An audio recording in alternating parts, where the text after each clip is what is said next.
তো গাইস, এটা হচ্ছে আমার ফার্স্ট ব্লগ। আর আজকে আমি চলে এসেছি পুষ্প প্রদর্শনীয় মেলাতে। তো চলুন পুষ্প প্রদর্শনীয় মেলা আপনাদেরকে ঘুরে দেখানো। তো গাইস, ভিতরে যে দেখা যাক এখানে কত রকম গাছ এসেছে এবং কি কি ফুল গাছ এসেছে।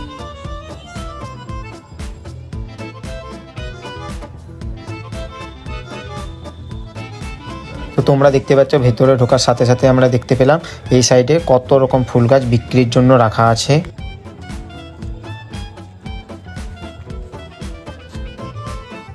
যে গাছগুলো ফার্স্ট, সেকেন্ড, থার্ড হয়েছে আমার পেছনে দেখতে পাচ্ছেন, সেগুলো টেবিলের মধ্যে সাজানো আছে। তো চলুন দেখে নিই কোন কোন গাছগুলো ফার্স্ট, সেকেন্ড, থার্ড হয়েছে।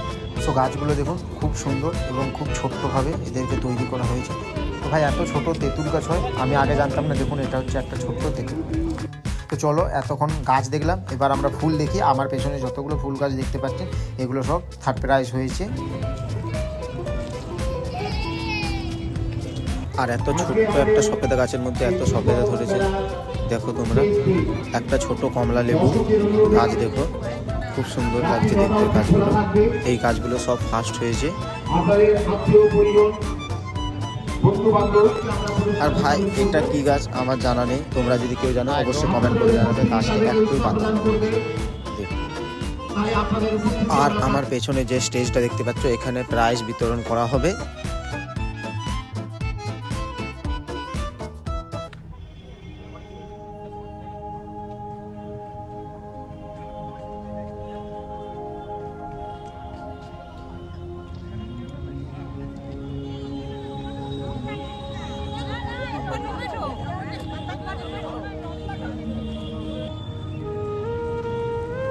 তো গাইস, আমি একটা অবাক হওয়ার জিনিস দেখলাম এখানে। দেখুন, ব্ল্যাক টমেটো আমি কোনোদিন আগে দেখিনি। তোমরা কে কে দেখেছো অবশ্যই কমেন্ট করে জানাবে। তো দেখুন, ব্ল্যাক টমেটোগুলো দেখতে খুব সুন্দর লাগছে।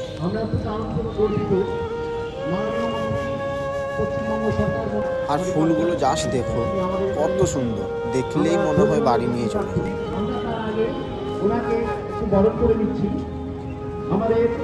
আমি একটু স্টেজের সামনে দাঁড়িয়ে বক্তব্য শুনলাম এবং এরপর আমি যাব ফুল গাছ কিনতে। তো গাইস, চলো ফুল গাছ কিনে আসি আগে।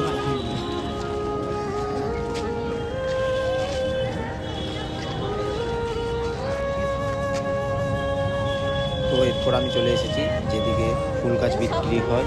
তো চলো দেখি কি কি গাছ বিক্রি হচ্ছে। জানা নার্সারি খুব ভালো গাছের কোয়ালিটি থাকে। তো আমি যতটা গাছ কিনি এখান থেকেই কিনি। আপনারা যদি গাছ কিনতে চান অবশ্যই জানা নার্সারি থেকে গাছ কিনতে। আমি যে কাকুটাকে দাম জিজ্ঞেস করছি গাছের, তো এই কাকুটার কাছে আমি সবসময় গাছ কিনি, তাই এই কাকুটার কাছে গাছ কিনতে এলাম। এবং আমার দুটো গাঁদা চারা দরকার ছিল, আমি কিনে নিয়েছি। তো এরপর আমি বাড়ি যাবার উদ্দেশ্যে রওনা দিলাম। তো তোমরা ব্লগটা দেখো এবং চ্যানেলটাকে সাবস্ক্রাইব করে দিও। তো চলো আমি বাড়ি যাই, তোমরা ব্লগটাকে দেখে চ্যানেলটাকে সাবস্ক্রাইব করে দিবি।